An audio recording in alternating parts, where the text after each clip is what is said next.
প্রথমে আমরা শুরু করব কি দিয়ে বলো তো? প্রথমে আমরা শুরু করব সুচেতনা দিয়ে।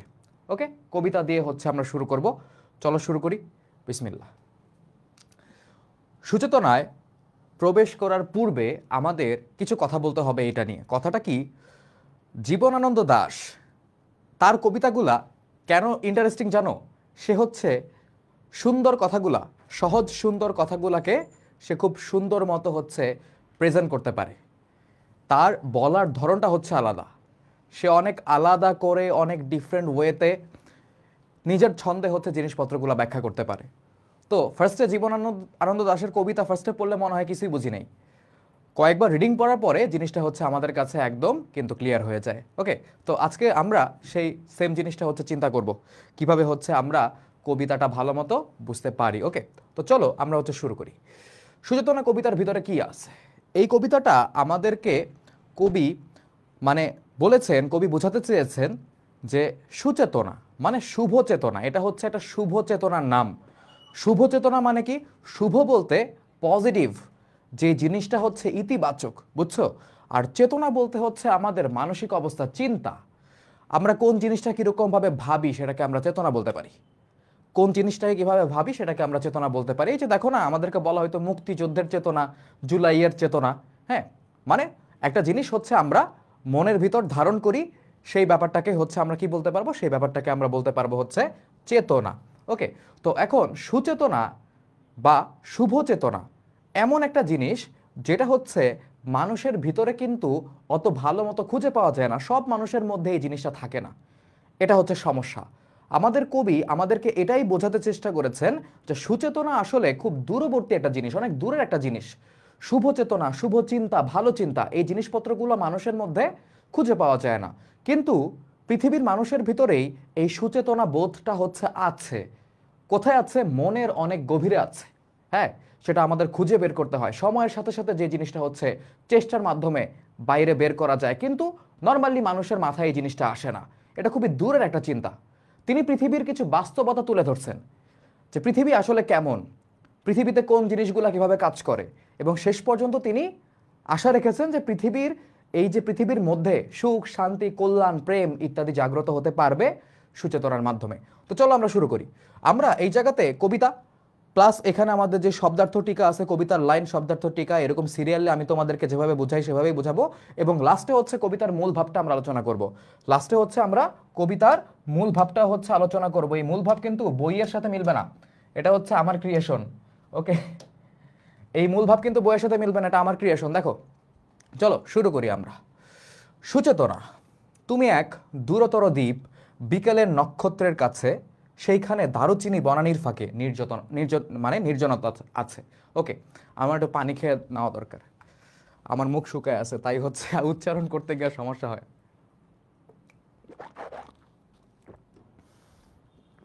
কি বলতেছে?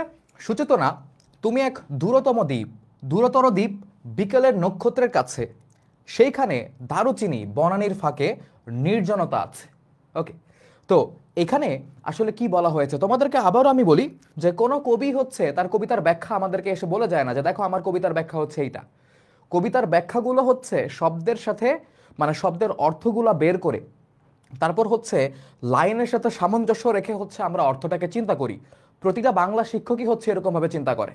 হ্যাঁ, তো ধরো হচ্ছে একজন বাংলা শিক্ষক যেরকমভাবে বলছে, আমি যেভাবে বলবো সেটা কিন্তু সম্পূর্ণ মিলবে না, কিন্তু মূল কথা সবারই এক হবে, ব্যাখ্যাটা ডিফারেন্ট হতে পারে। তো দেখো, আমি আমার ব্যাখ্যাটা তোমাদের সামনে দাঁড় করাই। সুচেতনা, তুমি এক দূরতর দ্বীপ। দূরতর দ্বীপ বলতে কি? খুব দূরের একটা দ্বীপ বোঝাচ্ছে। খুব দূরের একটা হচ্ছে দ্বীপ বোঝাচ্ছে, বুঝতে পারছো? মানে যেই দ্বীপটা এখান থেকে অনেক দূরে। কত দূরে? বিকেলের নক্ষত্রের কাছে। বিকালের নক্ষত্রের কাছে। এখন বিকাল বলতে বিকালবেলা যদি তোমরা বোঝো তাহলে কিন্তু সমস্যা হবে। বিকাল বলতে এই জায়গাটা হচ্ছে আমাদের দিনের শেষ ভাগ বোঝানো হচ্ছে। নক্ষত্র বা আকাশের তারা দিনের শেষ ভাগে দেখা যায়, দিনের শেষেই হচ্ছে দেখা যায়। ওই দিনের শেষে হচ্ছে আকাশে আমরা যে তারা দেখি বা আমরা যে নক্ষত্র দেখি, এই নক্ষত্র যত দূরে অত দূরেই হচ্ছে এই দ্বীপটার হচ্ছে অবস্থান। মানে এটা আমাদের মানে কবির কল্পনার জগতের ভিতরে তিনি চিন্তা করতেছেন। ব্যাপারটা কিন্তু এরকম না যে সুচেতনা বলতে পৃথিবীতে একটা দ্বীপ বা আইল্যান্ড আছে, এরকম কিন্তু কোনো কথা নাই। দেখো, তুমি এক দূরতর দ্বীপ, তুমি দূরের একটা দ্বীপ সুচেতনা। সুচেতনা বা শুভ চেতনা, তুমি দূরের একটা দ্বীপ। কত দূরে? বিকেলের নক্ষত্রের কাছে। মানে ওই যে আকাশে যে তারা বা নক্ষত্র দেখা যায়, তারা যত দূরে, এই সুচেতনা হচ্ছে আমাদের থেকে অতটুকু দূরে, একটা দ্বীপের মতো। মানে এখান থেকে অনেক দূরে। দ্বীপ কি মাটির কাছে থাকে? আমরা যেখানে বসবাস করি সেই জায়গা থাকে না, সমুদ্রের মাঝখানে থাকে। সমুদ্রের মাঝখানে যে দ্বীপগুলো আছে তাদের মধ্য থেকে আরো দূরে, দূরতর, অনেক দূরে। দূরতর বলতে অনেক দূরে বোঝাচ্ছে। সেইখানে দারুচিনি বনানীর ফাঁকে নির্জনতা আছে। কি বোঝাচ্ছে দেখো, সেইখানে মানে কোন জায়গাতে? ওই যে দ্বীপটা, সুচেতনা বলতে যে দ্বীপটাকে আমরা বুঝতেছি, দারুচিনি বনানীর ফাঁকে। এই জায়গায় দারুচিনি বলতে আমরা যে দারুচিনি খাই সেটাকে কিন্তু ডিরেক্টলি বোঝানো হচ্ছে না। এই জায়গাতে তোমার বোঝানো হচ্ছে, হ্যাঁ তুমি হচ্ছে আকাশের তারা ধরতে পারো, সূর্য ধরতে পারো, নক্ষত্র নক্ষত্র ধরতে পারো। বিকালের নক্ষত্র বলতে তুমি যদি মনে করো ডুবন্ত সূর্য চিন্তা করো তাও হবে। আকাশের তারা যদি তুমি চিন্তা করো দিন শেষে যেটা দেখা যায়, দিন শেষে মানে কি? সন্ধ্যায়।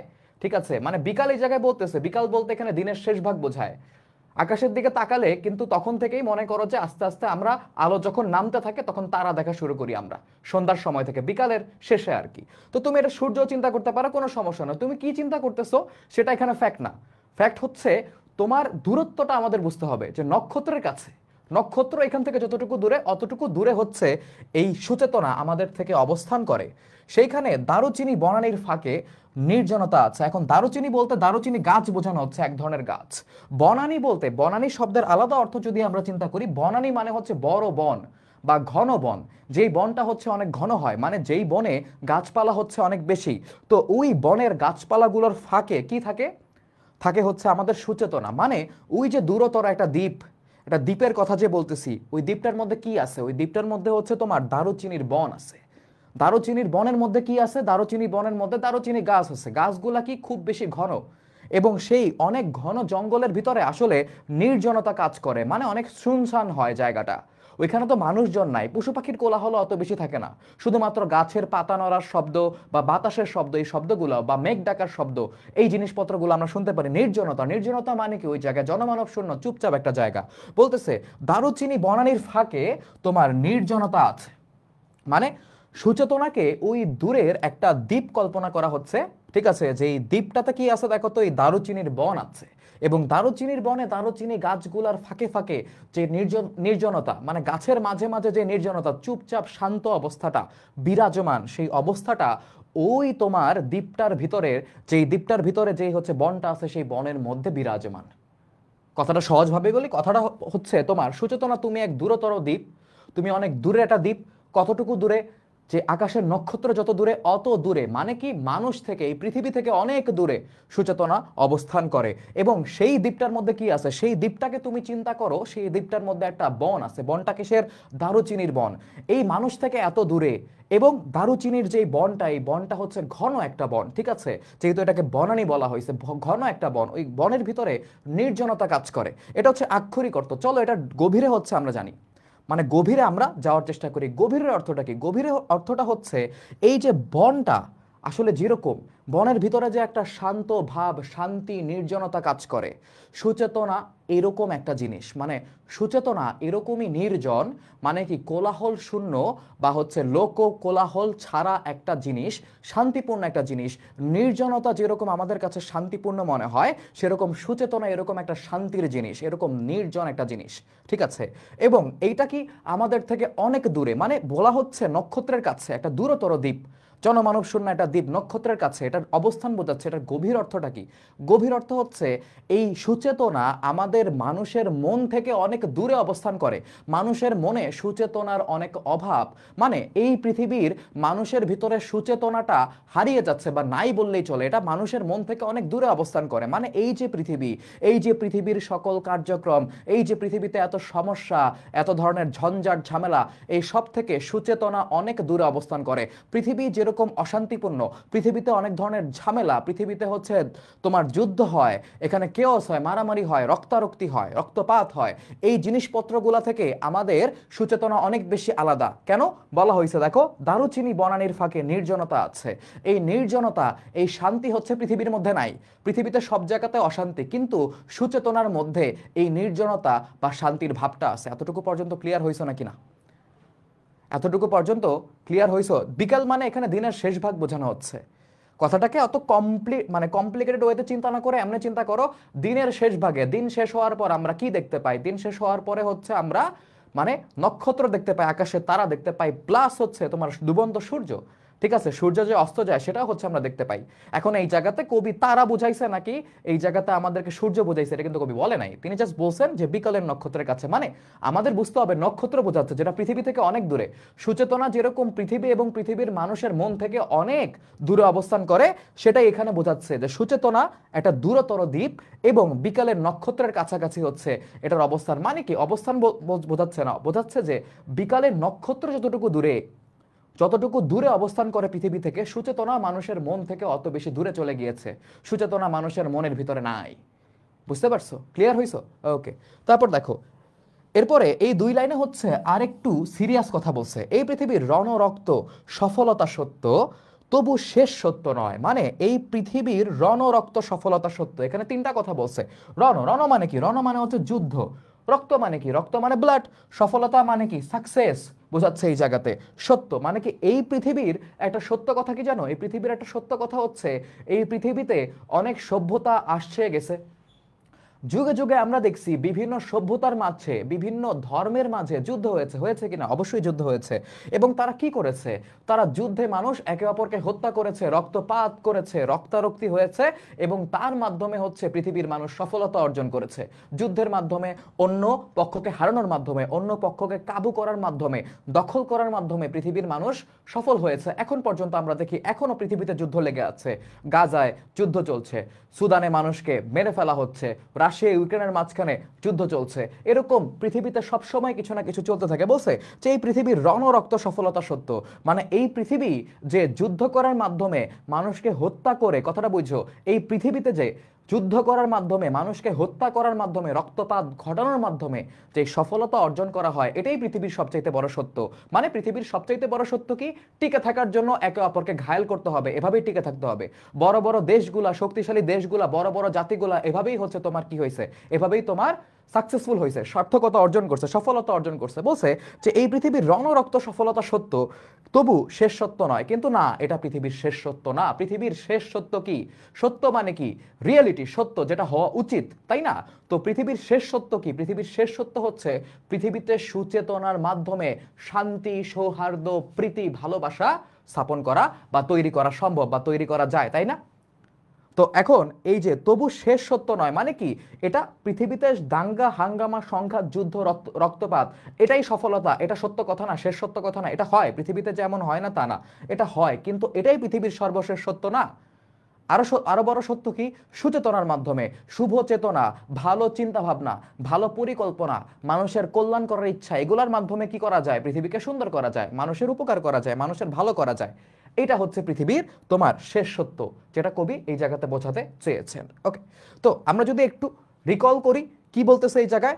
সুচেতনাকে খুব দূরের একটা দ্বীপের মতো চিন্তা করছে, যে এই দ্বীপটা মানুষ থেকে অনেক দূরে, এতটুকুই দূরে, আমাদের থেকে নক্ষত্রগুলো যত দূরে, অতটুকু দূরে সুচেতনা অবস্থান করে। এবং এই সুচেতনাটাকে বলা হচ্ছে কি?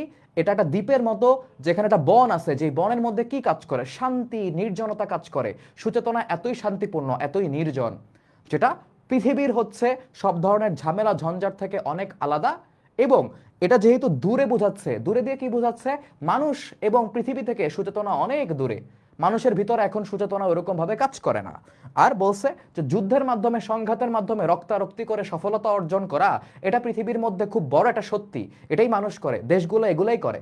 এক নেতা আরেক নেতার সাথে, আমেরিকা হচ্ছে তোমার মনে করো যে এর সাথে ওর সাথে যুদ্ধ করে, ইসরায়েল এর সাথে ওর সাথে যুদ্ধ করে, এগুলো হয়ে আসছে। এটা আমরা মনে করি সবচাইতে বড় সত্য, কিন্তু এর থেকে বড় সত্য কি? এটা থেকেও বড় সত্য আছে, যেটা কি? সুচেতনার মাধ্যমে পৃথিবীটাকে সুন্দর করে গড়ে তোলা। দেখো এই জায়গাতে হচ্ছে আমাদের কি বলা হচ্ছে? সুচেতনা নির্জনতা আছে, মানে এই জায়গা থেকে আমাদের এই পর্যন্ত বইয়ে আসলে কি বলতেছে মিনিংটা? সুচেতনা নামে এক শুভ চেতনার কথা এখানে বোঝানো হয়েছে। কবির কল্পনায় দ্বীপের মতো বিচ্ছিন্ন এই চেতনার সবুজে, আচ্ছা বিচ্ছিন্ন কেন বলতেছে? দ্বীপ হচ্ছে মূল ভূখণ্ড থেকে বিচ্ছিন্ন থাকে, আলাদা থাকে, অনেক দূরে থাকে। যেরকম সুচেতনা হচ্ছে আমাদের থেকে বিচ্ছিন্ন, অনেক আলাদা, অনেক দূরে। সেটাই এখানে ব্যাখ্যা করা হচ্ছে যে কবির কল্পনায় দ্বীপের মতো বিচ্ছিন্ন এই চেতনার মধ্যে কি আছে দেখো, এই চেতনার মধ্যে, এই চেতনার সবুজে, এই চেতনার ভিতরে কি পাইছিলাম আমরা, একটা দ্বীপের সাথে তুলনা করা হয়েছে যে এই দ্বীপের মধ্যে আছে হচ্ছে আমাদের কি দারুচিনির বনানী, মানে একটা দারুচিনির বনের সাথে হচ্ছে তুলনা করা হয়েছে। এবং সেই জায়গাতে কি আছে দেখো, সেই জায়গাতে বিরাজ করছে কি বলতেছে নির্জনতা। কথাটা আবার পড়ো, এই চেতনার সবুজে, এই চেতনার সবুজের মধ্যে মানে ওই বনটার কথা বলা হচ্ছে, বিরাজ করছে। বিরাজ করা মানে কি, জিনিসটা এখানে আছে, থাকা বোঝায়। বিরাজ করছে নির্জনতা, অর্থাৎ এই শুভ চেতনা সর্বত্র বিস্তারিত বিরাজমান নয়। মানে এই শুভ চেতনা, এই সুচেতনা যেটাকে আমি বলতেছি শুভ চেতনা, এটা সর্বত্র মানে সব জায়গায় বিস্তারিত এবং বিরাজমান নয়। মানে এটার বিস্তৃতি সব জায়গাতে না, এটা সব জায়গায় নাই। মানে কি মানুষের ভিতরে এই জিনিসটা নাই, খুব কম মানুষের মধ্যে আছে। বেশিরভাগ মানুষ মানে এই গোটা পৃথিবী থেকে সুচেতনা অনেক দূরের একটা জিনিস, মানুষের ভিতরে শুভ চেতনা কাজ করে না। তারপরে লাস্ট যে দুইটা লাইন যেটা আমরা পড়লাম যে এই পৃথিবীর রণরক্ত সফলতা সত্য তবু শেষ সত্য নয়, এখান দিয়ে হচ্ছে কি বোঝাচ্ছে, সভ্যতার বিকাশের পাশাপাশি বহু যুদ্ধ, রক্তপাত, প্রাণহানি সংগঠিত ঘটেছে আর কি, সংগঠিত হয়েছে এবং এখনো কিন্তু হচ্ছে, তাই না? তবে এই ধ্বংসাত্মক দিকটি পৃথিবীর শেষ সত্য নয়, এটাই হচ্ছে এই জায়গাতে আমাদের বলা হয়েছে। দ্বিতীয় পার্টে যদি আমরা যাই, আজকে অনেক রূঢ় রৌদ্রে ঘুরে প্রাণ। ঠিক আছে, রূঢ় বলতে এই জায়গাতে কঠোর বোঝানো হচ্ছে, কঠোর। রূঢ় বলতে কি বোঝানো হচ্ছে, রূঢ় বলতে এই জায়গাতে বোঝানো হচ্ছে আমাদের কঠোর। কঠোর বলতে কি, মানে রূঢ় আমরা বলতে পারি, বলে না যে মানুষটা অনেক রূঢ় স্বভাবের, মানে রুড অনেক, তীব্র, কঠোর। আজকে অনেক রূঢ় রৌদ্রে ঘুরে, রৌদ্রে বলতে কি, রোদের কথা বলতেছে। মানে কি, অনেক, মানে আমাদের অবস্থাটা চিন্তা হয়, মানে তোমরা চিন্তা করো কেমন হয় যখন হচ্ছে মাথার উপরে প্রচন্ড রোদ, রাগান্বিত সূর্য তোমার মাথার উপরে আছে, তুমি মানে কাজকর্ম করতেছো, তোমার রোদের আলোতে কাজ করতে হইতেছে, তোমার অবস্থা কিরকম হবে? তোমার মনে করো টায়ার্ড হয়ে যাবা, চেহারা কালো হয়ে যাবে, ঘামতে থাকবে, অসহ্য একটা অবস্থা, তাই না? তো বলতেছে দেখো যে আজকে অনেক রূঢ় রৌদ্রে ঘুরে প্রাণ। ঠিক আছে, আজকে অনেক রূঢ় রৌদ্রে ঘুরে প্রাণ, মানে প্রাণ বলতে এখানে মানুষ বোঝানো হচ্ছে। মানে মানুষের এরকম রূঢ় বা হচ্ছে প্রচন্ড রোদে ঘুরলে অবস্থা কিরকম হয় সেটা এখানে বলা হচ্ছে ঠিকই, কিন্তু বোঝানো হচ্ছে অন্য কিছু।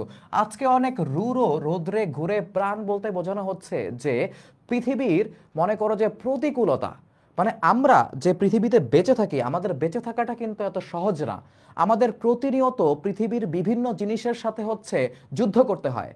ঠিক আছে, লাইফের রিয়েলিটি এই জায়গাতে প্রথম লাইনে হচ্ছে আমাদের কবি বলতেছে অনেক কিছু আমাদের ফেস করতে হয় এখানে। আমাদের শারীরিক মানসিক সমস্যা, প্রতিকূলতা, এগুলো তো আছেই। তার পাশাপাশি পারিবারিক, সামাজিক, অর্থনৈতিক, এরকম অনেক ধরনের হচ্ছে জিনিসপত্র আমাদেরকে ফেস করতে হয়, তাই না? ধরো হচ্ছে তুমি আজকে চিন্তা করো যে তোমার বাবা হচ্ছে অত ধনী কেউ না, তুমি কলেজে গেলে দেখবা হচ্ছে পোলাপান তোমার সাথে মজা নিচ্ছে তোমার বাবার প্রফেশন নিয়ে। আবার তুমি অনেক মানে বড় লোক, তখন তোমাকে মানুষজন বলবে যে আরে বড় লোকের নষ্ট ছেলে, ঠিক আছে, ধ্বংস হয়ে গেছে, বখাটে, এরকম জিনিসপত্র কিন্তু মানুষ বলে। মানে আমাদের কিন্তু অনেক ধরনের চাপ, প্রেশার, লাইফে কত ধরনের সমস্যা, এই সব কিছু হচ্ছে ফেস করে এই জিনিসগুলা হচ্ছে আমাদের কি মেনটেন করা লাগে, তাই না? এগুলা নিয়েই হচ্ছে আমাদের বাঁচতে হয়। আজকে অনেক রূঢ় রোদ্রে ঘুরে প্রাণ, মানে জীবনে তোমাকে প্রতিনিয়ত অনেক ধরনের প্রতিকূলতা দেখতে হবে, প্রতিকূলতার সাথে যুদ্ধ করে তোমাকে সামনে এগিয়ে যেতে হবে। পৃথিবীর মানুষকে মানুষের মতো ভালোবাসা দিতে গিয়ে তবু দেখেছি আমারই হাতে হয়তো নিহত ভাই বোন বন্ধু পরিজন পড়ে আছে। কথাটা প্রথমবার রিডিং পড়লে কিন্তু তোমরা অত ভালো মতো হচ্ছে বুঝবা না। চলো এতটুকুকে আমরা একটু চিন্তা করার হচ্ছে চেষ্টা করি। কি বলতেছে এই জায়গাতে, এই জায়গাতে বলতেছে পৃথিবীর মানুষকে মানুষের মতো ভালোবাসা দিতে গিয়ে তবু, মানে আমাদের কবি পৃথিবীর মানুষকে মানুষের মতো ভালোবাসতে চেষ্টা করেছেন। হ্যাঁ, দেখেছি আমারই হাতে নিহত ভাই বোন বন্ধু পরিজন পড়ে আছে। ভাই বোন বন্ধু বুঝছো, পরিজন মানে আপনজন পড়ে আছে। মানে কি, সে পৃথিবীর মানুষকে প্রকৃতভাবে ভালো মতো ভালোবাসতে গিয়ে বা পৃথিবীর মানুষের জন্য ভালো করতে গিয়ে, শুভ কাজ করতে গিয়ে যখন তিনি চেষ্টা করেছেন এগুলা করার জন্য, তখন তিনি দেখছেন কি সেই চেষ্টা করতে গিয়ে অনেক মানুষের ক্ষতি হয়ে যাচ্ছে। ঠিক আছে, মানে উনি দেখতেছেন কি রে ভাই, আমি তো পৃথিবীর সবাইকে ভালোবাসতে চাইছি, আমি পৃথিবীর সবার জন্য কল্যাণ করতে চাইছি, মঙ্গল করতে চাইছি, ওটা করতে গিয়ে দেখি কি আমারই আশেপাশের পরিচিত মানুষ বা হচ্ছে আমারই আপনজন তারাই হচ্ছে কি নিহত হচ্ছে। এটাই আবার রিডিং বড়, এখন একটু ভালো মতো বুঝবা। পৃথিবীর মানুষকে মানুষের মতো ভালোবাসা দিতে গিয়ে তবু তাও দেখেছি আমারই হাতে নিহত, হয়তো নিহত মানে নিজের হাতে নিহত হয়েছে ভাই বোন বন্ধু পরিজন পড়ে আছে। মানে এটার গভীর অর্থটা কি জানো? গভীর অর্থ হচ্ছে পৃথিবীতে তুমি মানে পৃথিবী এমন একটা জায়গা, এখানে তুমি যদি শান্তি প্রতিষ্ঠা করতে চাও, মানুষকে রক্ষা করতে চাও, মানুষকে বাঁচাতে চাও, তাহলেও তোমার কিছু মানুষকে হচ্ছে উৎসর্গ করতে হবে, কিছু মানুষকে হত্যা করতে হবে, কিছু মানুষের ক্ষতি করতে হবে। মানে তুমি কখনোই 100% কারো ভালো করতে পারবা না। যেমন তোমাকে একটা সিম্পল উদাহরণ দেই, ধরো আমাদের মুক্তিযুদ্ধের সময়, পাকিস্তানিরাও মানুষ, আমরাও মানুষ, কিন্তু আমাদের যদি বেঁচে থাকতে হইতো, আমরা আমাদের বেঁচে থাকার জন্য কি করছি? আমরা আমাদের বেঁচে থাকার জন্য যুদ্ধ করছি, আমরা পাকিস্তানিদের হত্যা করছি, পাকিস্তানিরা নিজেদের অস্তিত্ব টিকিয়ে রাখার জন্য আমাদেরকে হত্যা করছে। দিন শেষে আমরা যখন স্বাধীনতা লাভ করলাম, বিজয় লাভ করলাম, ওইটা কিসের বিনিময়ে? অনেক পাকিস্তানিকে হত্যা করা হয়েছে, যুদ্ধের মধ্যে তারা মারা গেছে কিনা, আমাদের সাইডেও মারা গেছে, কিন্তু ওইটা আমরা এখানে আলোচনা করতেছি না। তুমি যদি শান্তিও প্রতিষ্ঠা করতে চাও, বাংলাদেশের মুক্তিযুদ্ধে শান্তি প্রতিষ্ঠা করার জন্য, আমাদের অধিকার আদায় করার জন্য হচ্ছে মানুষকে মারতে হয়েছে। তো পৃথিবীতে এটা নিয়মই, তুমি যদি পৃথিবীতে শান্তি প্রতিষ্ঠা করতে চাও, কাউকে বাঁচাতে চাও, কোনো ভালো কিছু করতে চাও, তোমাকে অন্য কারো ক্ষতি করতে হবে। যেমন যুদ্ধের কথা বলি, ধরো তোমার তোমার যুদ্ধ করা লাগবে, তোমার দেশকে বাঁচানোর জন্য যুদ্ধ করতে হবে। তো যুদ্ধ করতে গিয়ে আমরা কি দেখব? যেই দেশের সাথে যুদ্ধ লাগছে ওই দেশের কিছু মানে সৈন্য মারা যাবে, ওই দেশের কিছু সাধারণ মানুষ মারা যাবে, ওই দেশের মানুষের ঘর বাড়ি তছনছ হবে, হবে কিনা? এই জিনিসটা কিন্তু হয়েই আসছে। তো এটাই মনে করো যে মানে হত্যা বা মানুষকে হচ্ছে, এই যে দেখো নিহত ভাই বোন বন্ধু পরিজন পড়ে আছে, কেন বলা হইতেছে? মানুষের জান যাবেই। সহজ অর্থ 2 লাইনে যদি বলি, 2 লাইনে বলতে গেলে হচ্ছে পৃথিবীতে সুন্দর কিছু করতে হলে, শান্তি প্রতিষ্ঠা করতে হলে তোমাকে কিছু মানুষের জীবনকে উৎসর্গ করা লাগবেই। ওকে, তুমি শান্তি পাবা অন্য মানুষকে হত্যা করার মাধ্যমে, বা হচ্ছে তোমার অন্য মানুষকে মেরে তোমার নিজেকে বাঁচাতে হবে। সেই জিনিসটা এই জায়গাতে বোঝানো হচ্ছে। পৃথিবীর গভীরতর অসুখ এখানে এই জায়গাতে একটা কথা বলা হয়েছে, পৃথিবীর গভীরতর অসুখ এখন মানুষ তবুও ঋণী পৃথিবীর কাছে। দুই রকম মিনিং এর কথা। কিরকম? মানে জীবনানন্দ দাশ যখন হচ্ছে এই কবিতাটা লিখছিলেন, তখন দ্বিতীয় বিশ্বযুদ্ধ চলে বা হচ্ছে শেষ হয়েছে এরকম একটা অবস্থা। তো দ্বিতীয় বিশ্বযুদ্ধেতে মনে করো যে প্রচুর মানুষ মারা গিয়েছে, এবং দ্বিতীয় বিশ্বযুদ্ধতেই দেখা গেছে প্রচুর সাধারণ মানুষ মারা গেছে। সেনাবাহিনী যারা যুদ্ধ করে তারা মারা যাবে, খুব স্বাভাবিক, যুদ্ধের নিয়ম এটা, কিন্তু সাধারণ মানুষও প্রচুর মারা গেছে। তাই আমাদের কবি বলতেছে যে পৃথিবীর অবস্থাটা এখন ভালো না। পৃথিবীর গভীরতর অসুখ এখন, গভীরতর অসুখ মানে খাস বাংলায় বললে সিরিয়াস থেকে সিরিয়াস অসুখ এখন। কি অসুখ? পৃথিবী ধ্বংসাত্মক হয়ে যাচ্ছে, পৃথিবীর ধ্বংসাত্মক হয়ে যাচ্ছে, পৃথিবী মানে মরণকামী হয়ে যাচ্ছে, পৃথিবীতে মানুষকে মেরে ফেলা হয়, এটাই খুব বেশি স্বাভাবিক হয়ে যাচ্ছে। মানে কি পৃথিবীর একটা রোগ তিনি বলতেছেন। এই যে যুদ্ধতে এক মানুষ অন্য মানুষকে হত্যা করতেছে নিজেদের অধিকার আদায়ের জন্য বা দারিত্বর জন্য, এটা পৃথিবীর একটা রোগ হয়ে গেছে, মানুষকে মেরে ফেলাটা খুব নর্মাল হয়ে গেছিল তখন। তো এটা বলতেছে কি পৃথিবীর গভীরতম অসুখ এখন। পৃথিবীর মতো নাই, পৃথিবীর অসুখ। আমরা অসুখ হইলে যেরকম আমাদের অবস্থা খারাপ হয়ে যায়, কবি বলতেছে পৃথিবীর অসুখ হয়েছে, পৃথিবীর অবস্থা এখন খারাপ। ঠিক আছে, মানুষ তবুও ঋণী পৃথিবীর কাছে, কিন্তু তিনি স্টিল এই জায়গাতে হোপফুল, তার এখনো পৃথিবীকে নিয়ে আশা আছে। কিরকম আশা? মানুষ তবুও ঋণী পৃথিবীর কাছে। মানে পৃথিবীর এখন খুবই অসুখ, পৃথিবী এখন খুব ভালো একটা জায়গা না, কিন্তু তাও মানুষ হচ্ছে পৃথিবীর কাছেই হচ্ছে ঋণী। কেন মানুষ পৃথিবীর কাছে ঋণী? কারণ পৃথিবীর মানুষরাই সুচেতনা যখন তাদের ভিতরে কাজ করে কিছু মানুষের মধ্যে, তারা অন্য মানুষের কল্যাণ করে, অন্য মানুষের ভালো করতে চায়। তোমাদের ভিতরে আছে না কিছু কিছু সুচেতনা? ধরো তুমি দেখলা রাস্তার পাশে এই শীতের মধ্যে একটা ছোট বাচ্চা পড়ে আছে, তার গায়ে কোনো কাপড় নাই, তোমার ভিতরে যে একটুখানি কষ্ট জাগবে, এটাই হচ্ছে একটা সুচেতনা। তোমার ভিতরে একটা চিন্তা জাগবে যে হ্যাঁ, আমার পকেটে 200 টাকা থাকলে ওরা জামা কিনে দিতাম, এটা একটা সুচেতনা।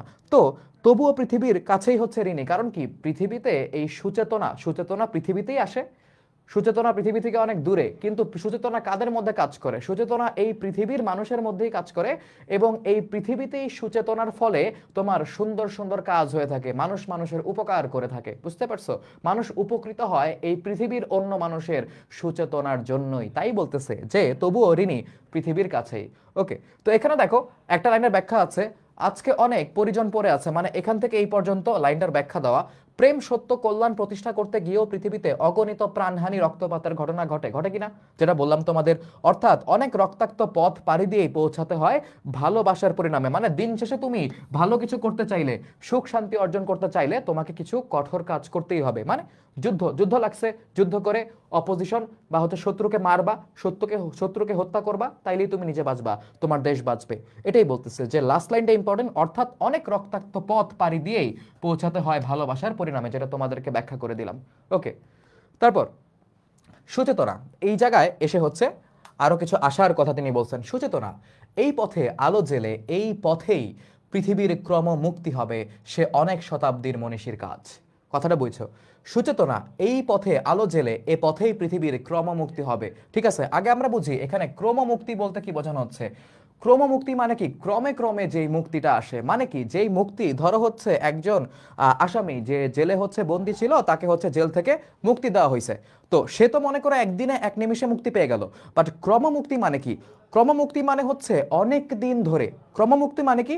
ক্রমমুক্তি মানে হচ্ছে তোমার অনেক দিন ধরে, অনেক প্রচেষ্টার মাধ্যমে, অনেক মানুষের প্রচেষ্টার মাধ্যমে আস্তে আস্তে যেই উন্নতি হয় সেটাকে বলা হয় ক্রমমুক্তি। যেমন তোমাদেরকে বাংলাদেশের এক্সাম্পল দেই। বাংলাদেশের এখন যেই অবস্থা, বাংলাদেশে এখন প্রতিটা সেক্টরে ভালো মানুষ, ভালো ভালো মানুষ দরকার, যোগ্য মানুষ দরকার। এর ফলে বাংলাদেশের কি হবে? ক্রমমুক্তি হবে। কিরকম? ধরো ধরো এই মানুষগুলা ধীরে ধীরে তারা কি করবে? আস্তে আস্তে দেশের দুর্নীতিগুলাকে সরায় দেওয়ার চেষ্টা করবে। আজ থেকে ধরো 40-50 বছর সময় লাগবে, সময়টা কিন্তু লাগবে, অনেক মানুষের প্রচেষ্টা লাগবে। 10 বছর কেউ করবে, পরের 10 বছর কেউ করবে, পরের 10 বছর কেউ করবে, 5 বছর কেউ করবে, এরকম ভাবে তোমার অনেক ভালো ভালো মানুষ, মনীষী যাদেরকে বলা হয়। মনীষী বলতে আমরা কি বুঝবো? গুণী মানুষ, যোগ্য মানুষ, ভালো মানুষ। ঠিক আছে, তো এদের আস্তে আস্তে প্রচেষ্টায় প্রচেষ্টায় হচ্ছে দেশের দুর্নীতি আস্তে আস্তে সরাতে হবে। তারপর আস্তে আস্তে প্রচেষ্টায় দেশের শিক্ষা ব্যবস্থাটাকে সুন্দর মতো দাঁড়া করতে হবে, শিক্ষা ব্যবস্থাটাকে উন্নত করতে হবে। আস্তে আস্তে ধীরে ধীরে প্রচেষ্টা করে দেশের যোগাযোগ ব্যবস্থা, রাস্তাঘাটগুলোকে হচ্ছে ঠিক করতে হবে। ঠিক আছে, তারপর দেশে বিভিন্ন মানুষের মধ্যে ধর্মের ভিতরে যে রেষারেষি, হিন্দু মুসলমানের ভিতরে সমস্যা হয়ে যায় কিছুদিন পর পর, এগুলো আস্তে আস্তে ঠিক করতে হবে, ক্রমে ঠিক করতে হবে। এর ফলেই হচ্ছে বাংলাদেশের কি ঘটবে বলতো?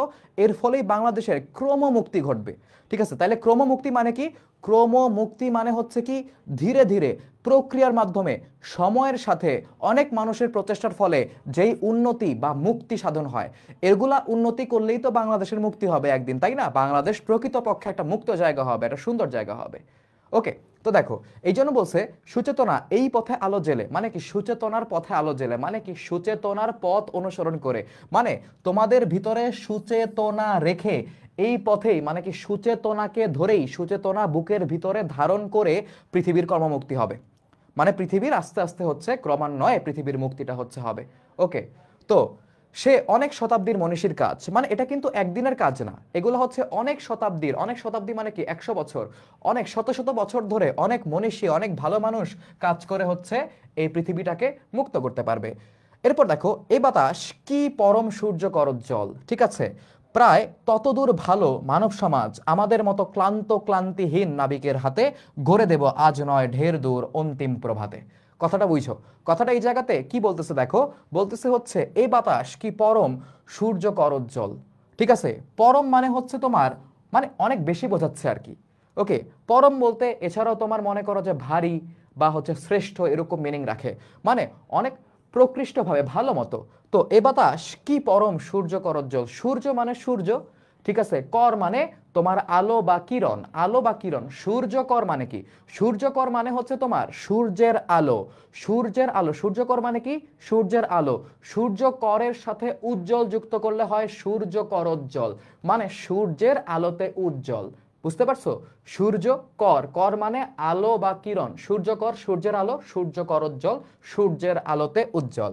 এ বাতাস কি পরম সূর্যকরোজ্জ্বল, মানে বাতাস কি সূর্যের আলোতে আলোকিত হয় না? এরকম না। এখানে কি বোঝাচ্ছে?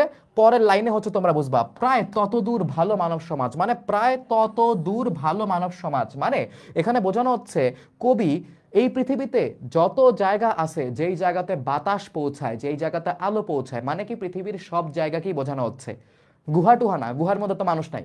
তো বলতেছে কি যে এই বাতাস কি পরম সূর্য করজ্জ্বল, মানে বলতেছে কি তোমার এই পৃথিবীতে যত জায়গায় আলো যায়, এই পৃথিবীতে যত জায়গায় হচ্ছে বাতাস পৌঁছায়, এই সব জায়গাতে প্রায় তত দূর, মানে প্রায় তত দূর মানে কি পৃথিবীর সমস্ত জায়গায়, মানে সমস্ত পৃথিবীর কথা এই জায়গাতে বোঝানো হচ্ছে ভালো মানব সমাজ। মানে কবি ভালো মানব সমাজ, ভালো সমাজ, সুন্দর একটা সমাজ গড়ে দিবেন পৃথিবীর সমগ্র জায়গায়, মানে পৃথিবীর যত জায়গায় আলো বাতাস পৌঁছায় সব জায়গাতে এরকম ভালো মানব সমাজ তৈরি করা করে দিবেন। কিভাবে তৈরি করবেন? তিনি একা তৈরি করতে পারবেন না, তিনি একা তৈরি করতে পারবেন না আমাদের মতো ক্লান্তিহীন নাবিকের হাতে। মানে তিনি নিজেকে বা নিজেদের ভালো মানুষদের যাদের মধ্যে সুচেতনা আছে তাদেরকে নাবিক বলতেছে। নাবিকদের কথা কেন বলতেছে? নাবিক হচ্ছে সেইলর, যারা তোমার জাহাজে থাকে, বুঝতে পারছো? এদের কিন্তু অনেক কষ্ট হয়। যাদের বাবা নৌবাহিনীতে কাজ করে তারা বুঝবা, এরা হচ্ছে মাসের পর মাস, 2 মাস 3 মাস তারা হচ্ছে জাহাজে থাকে।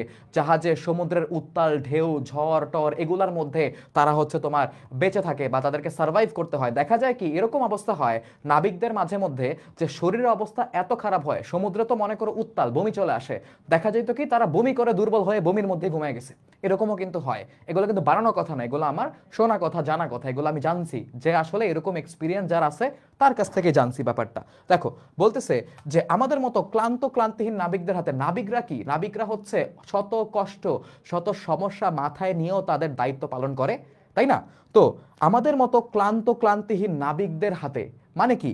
তারা ক্লান্ত হয়ে গেছে, তারা ক্লান্ত হয়ে গেছে কিন্তু স্টিল তারা ক্লান্তিহীন। মানে কি? তাদের মধ্যে ক্লান্তি কাজ করতেছে না, তারা ক্লান্ত কিন্তু স্টিল তারা জানে, যে দেখো না পরীক্ষার আগের রাতে যে টায়ার্ড লাগতেছে, ঘুম আসতেছে, চোখে পানি দিয়ে পড়া লাগবে, ম্যাথ করা লাগবে, ক্লান্তিহীন অবস্থা থাকে তখন আমাদের। কারণ কি? আমার করতেই হবে, আর কোনো ওয়ে নাই।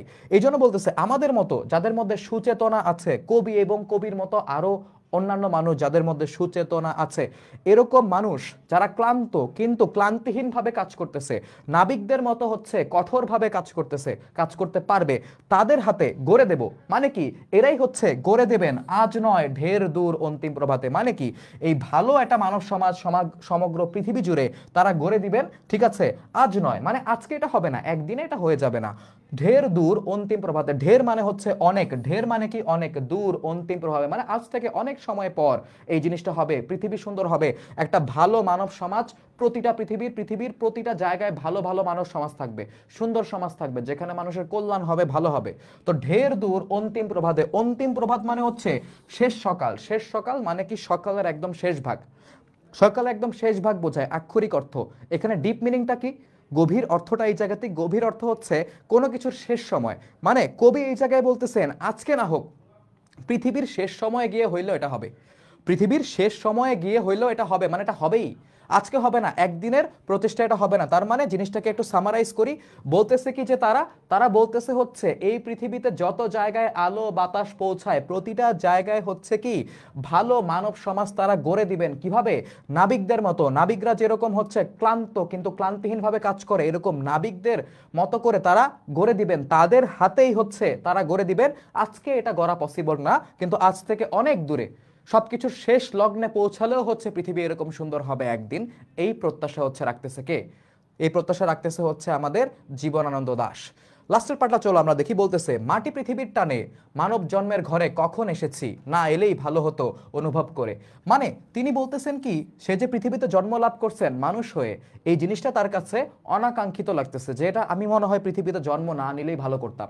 কি বলতেছে দেখো, মাটি পৃথিবীর টানে মানব জন্মের ঘরে কখন এসেছি, মানে পৃথিবীর টানে আমি যে পৃথিবীতে জন্মগ্রহণ করছি, ঠিক আছে, না এলেই ভালো হতো অনুভব করে। মানে আমার অনুভব হচ্ছে, আমার মনে হচ্ছে যে পৃথিবীতে মানুষ হিসেবে না আসলেই, পৃথিবীতে জন্মগ্রহণ না করলেই ভালো হতো।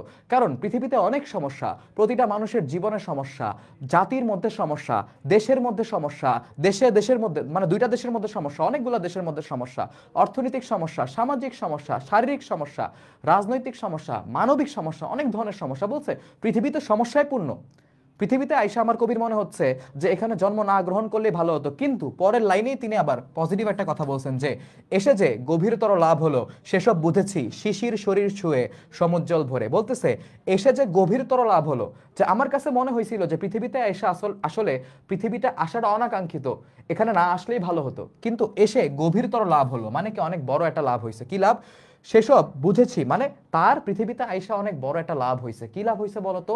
তার লাভ হয়েছে কি, তিনি পৃথিবীতে এসেই বুঝতে পারছেন যে পৃথিবীতেই সুচেতনার মাধ্যমে পৃথিবীটাকে সুন্দর করে গড়ে তোলা সম্ভব, এবং সুচেতনা যখন আমাদের ভিতরে কাজ করবে তখন সেই সুচেতনার অনুপ্রেরণা থেকেই হচ্ছে আমরা ভালো ভালো কাজ করব, জীবনে উন্নতি করব। এই জিনিসটা তো জন্মগ্রহণ না করলে, পৃথিবীতে না আসলে আমাদের কবি দেখতে পারতেন না। তাই তিনি বলছেন যে এসে যে গভীরতর লাভ হলো সেসব বুঝেছি শিশির শরীর ছুঁয়ে সমুজ্জ্বল ভরে।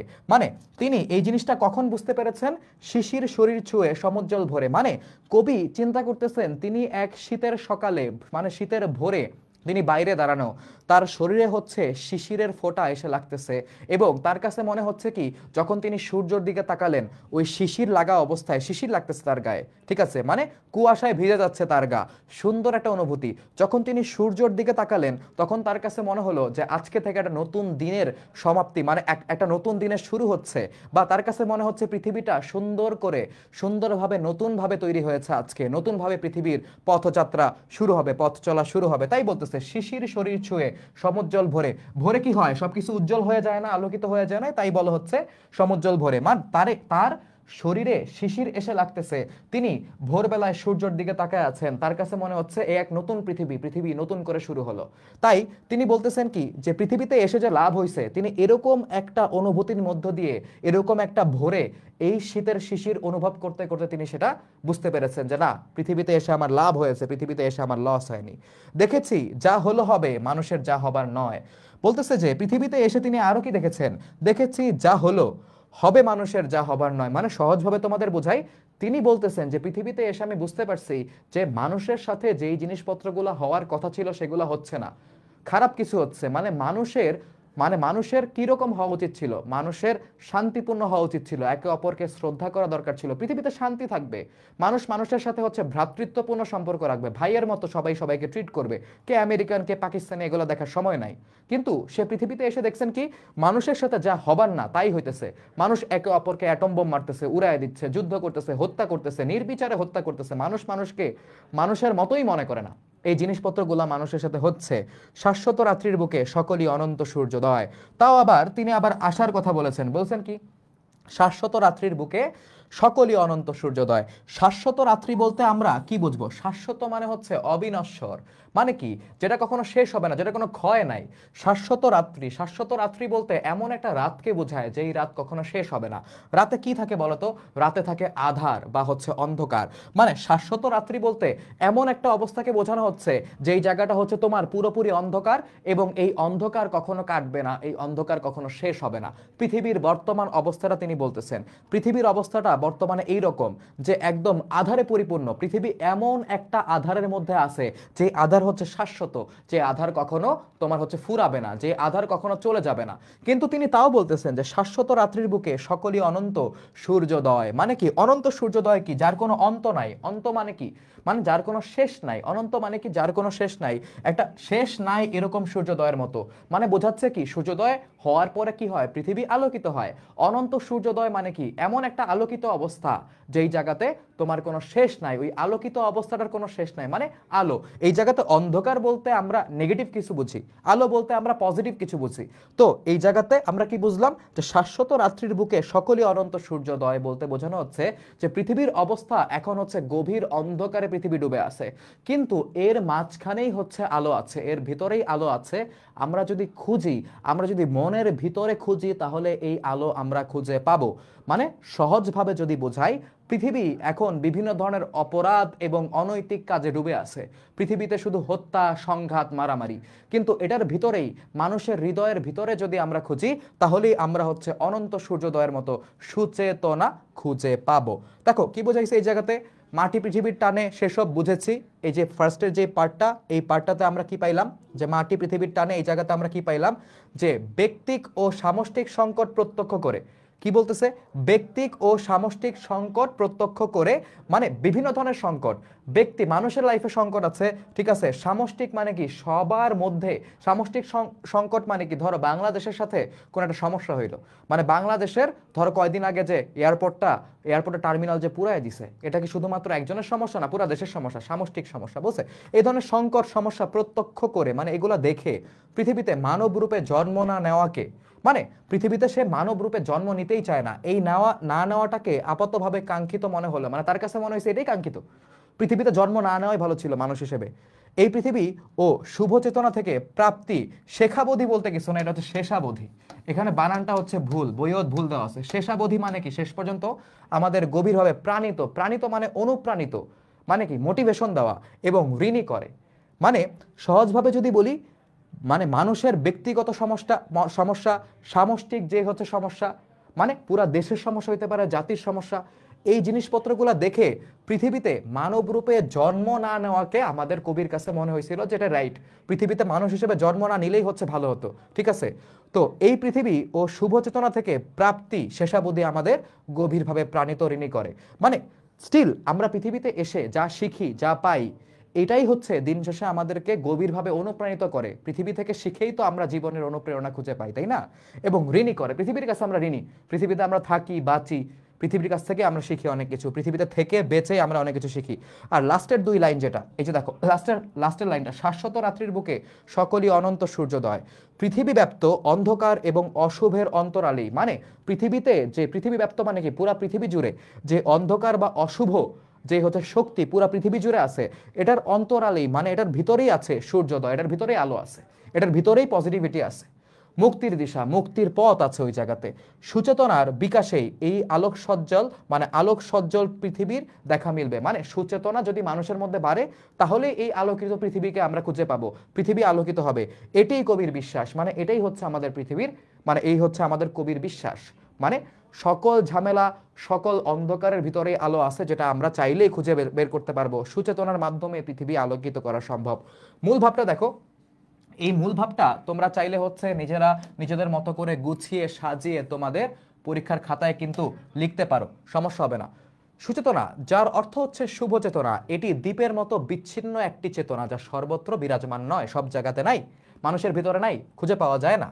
সভ্যতা বিকাশের সাথে সাথে পৃথিবীতে বহু যুদ্ধ সংঘটিত হয়েছে, অনেক যুদ্ধ হয়েছে পৃথিবীতে, অজস্র মানুষের রক্ত ঝরেছে, অনেক মানুষের রক্ত ঝরেছে, মানুষকে হত্যা করা হয়েছে, তাই না, যেটা আমরা শুরুতে পড়ে আসলাম। তবে এই রক্তাক্ত দিকটাই পৃথিবীর কিন্তু শেষ সত্য নয়। পৃথিবীতে ন্যায় ও সত্য প্রতিষ্ঠা করার জন্য ত্যাগ স্বীকার করতে হয়, এটা আমরা জানি। যদি আমরা সত্য প্রতিষ্ঠা করতে চাই, যুদ্ধ আমাদের করতে হবে। ওকে, যুদ্ধের মাধ্যমেই হচ্ছে অনেক সময় শান্তি প্রতিষ্ঠিত হয়। অনেক জীবনের বিনিময়ে লম্বা রক্তাক্ত পথ, মানে অনেক মানুষের জীবনের বিনিময়ে লম্বা রক্তাক্ত, লম্বা না বলে তোমরা এই জায়গাতে দীর্ঘ বলতে পারো, লম্বা না বলে তোমরা এই জায়গাতে হচ্ছে দীর্ঘ বলতে পারো, দীর্ঘ রক্তাক্ত পথ পাড়ি দিয়ে এরপরেই পৃথিবীতে শান্তি ও ভালোবাসা নেমে আসবে, তাই না? কবির মতে পৃথিবী নানা সমস্যায় জর্জরিত হলেও মানুষকে পৃথিবীর কাছে ঋণী থাকতে হবে, কারণ পৃথিবীতে এই শুভ চেতনার মাধ্যমে ন্যায় প্রতিষ্ঠা করা সম্ভব। শুভ চেতনার দ্বারা অসংখ্য মনীষীর দীর্ঘ, লম্বা না বলে দীর্ঘ বলি, ঠিক আছে, আমি লম্বা ইউজ করছি কেন জানি না, তো দীর্ঘ সময়ের প্রচেষ্টার মাধ্যমে পৃথিবীকে মুক্তি দেওয়া হচ্ছে সম্ভব। আরো জিনিস আছে, সমগ্র পৃথিবীকে একটি প্রেম, সত্য, কল্যাণপূর্ণ স্থান হিসেবে যদি আমরা তৈরি করতে চাই, আর সেটা হচ্ছে সম্ভব আমাদের কবির মতে। এরকম কবির মতো কিন্তু আরো অনেক মানুষের, মনীষী যাদেরকে বলা হয়েছে, তাদের অক্লান্ত পরিশ্রমের মাধ্যমে পৃথিবীকে হচ্ছে প্রেম, সত্য এবং কল্যাণপূর্ণ একটা জায়গা হিসেবে তৈরি করা সম্ভব। পৃথিবীর অবস্থা দেখে মানুষ হিসেবে জন্ম নেওয়ার ব্যাপারটি কবির কাছে অনাকাঙ্ক্ষিত, এই জায়গাতে খ হবে না, অনাকাঙ্ক্ষিত বানানে খিও হয়, ঠিক আছে, অনাকাঙ্ক্ষিত মনে হলেও তিনি বিশ্বাস করেন যে সুচেতনার মাধ্যমে পৃথিবীকে সুন্দর করা সম্ভব। পৃথিবী অন্ধকারচ্ছন্ন মনে হলেও এর গভীরে আছে মুক্তির আশা। এটা কিন্তু মোটামুটি ভালো একটা ব্যাখ্যা তোমাদেরকে এই কবিতার দেওয়া আছে, রিডিং পড়বা। মানে আমার জিনিসপত্রগুলো আমি যেটা বলছি, আবার তোমাদের পরীক্ষার আগে দেখা যাবে কি, মানে ওয়েব অ্যাপে ঢুকে রেকর্ডেড ক্লাসটা 1.5x 2x দিয়ে শোনা লাগতেছে, যদিও আমার কথা আই গেস 2x দিলে কিছুই বুঝবা না। তো এটা বুঝে এই মূল ভাবটা হচ্ছে দেখবা। ওকে, মূল ভাবটা তোমাকে পরীক্ষা অনেক হেল্প করবে। মূল ভাবটা এই জায়গায় কেন দিলাম জানো? কারণ তোমাদের পাঠ পরিচিতিতে যা দেওয়া আছে এটা এত ভালো না, মানে পাঠ পরিচিতির জিনিসপত্রগুলা অত বেশি হচ্ছে লেখার মতো না, ওগুলা খাতায় তুমি লিখতে পারবা না। বুঝতে পারছো কিনা একটু জানাও।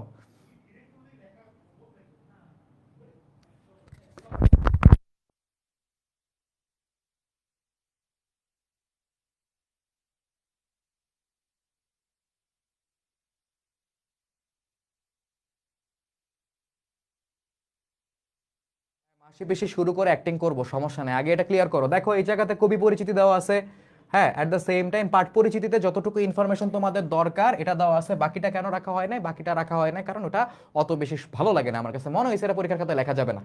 মানে যে লিখছেন, ঠিক আছে, এই পার্টটা এত এফোর্ট দিয়ে তিনি লেখেন নাই।